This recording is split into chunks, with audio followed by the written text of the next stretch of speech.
সব কাজে বাধা থাকলে আল্লাহর একটি নাম 111 বার পড়ুন, আল্লাহ তাআলা আপনার ভাগ্য খুলে দিবেন, সকল দরজাগুলো আল্লাহ তাআলা খুলে দিবেন। অনেকেই আছেন যেই কাজই ধরেন সেই কাজের ভিতরে তার বাধা আসে, কোনো কাজে সে সাকসেসফুল ম্যান হতে পারছে না। যদি আল্লাহর গুণবাচক একটি নাম পড়ে সে যদি দোয়া করতে পারে, আল্লাহ পাক রব্বুল আলামিন তার ওই কাজে সফলতা দান করবেন এবং তার ভাগ্যটাকে পরিবর্তন করে দিবেন। মনে রাখবেন, আল্লাহর এই গুণবাচক নাম করে দোয়া করলে আল্লাহ তাআলা সেই দোয়াটা কবুল করেন। আল্লাহ তাআলা নিজে বলে দিয়েছেন, কোরআন খোলেন 9 নম্বর পারা 13 নম্বর পৃষ্ঠা 4 নম্বর লাইন, সূরা আরাফের 180 নম্বর আয়াত। আল্লাহ তাআলা বলছেন, ওয়ালিল্লাহিল আসমাউল হুসনা ফাদউহু বিহা।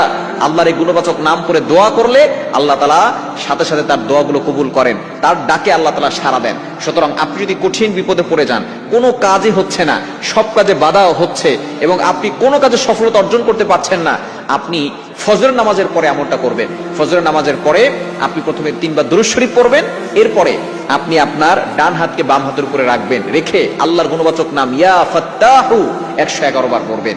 ইয়া ফাত্তাহু 111 বার পড়বেন। আল্লাহ তাআলা আপনার সকল যেই দরজাগুলো বন্ধ আছে যে কাজের, সেই দরজাগুলো আল্লাহ তাআলা খুলে দিবেন। আল্লাহ পাক রব্বুল আলামিন প্রত্যেকটা কাজে আপনাকে বিজয় দান করবেন, উত্তম ফয়সালা করে দিবেন। অনেকেরই আছে বিয়ে হচ্ছে না, কঠিন বিপদে পড়ে আছে, কেউ হয়তো ব্ল্যাক ম্যাজিক করে, জাদুটোনা করে, কুফরি কালাম করে বিয়ে বন্ধ করে রেখেছে। আপনি ফজরের নামাজের পরে আপনি অবশ্যই নামাজ পড়বেন, আল্লাহর প্রতি ইয়াকিন রেখে আল্লাহর এই গুণবাচক নামটা পড়বেন। বাম হাতের উপরে ডান হাত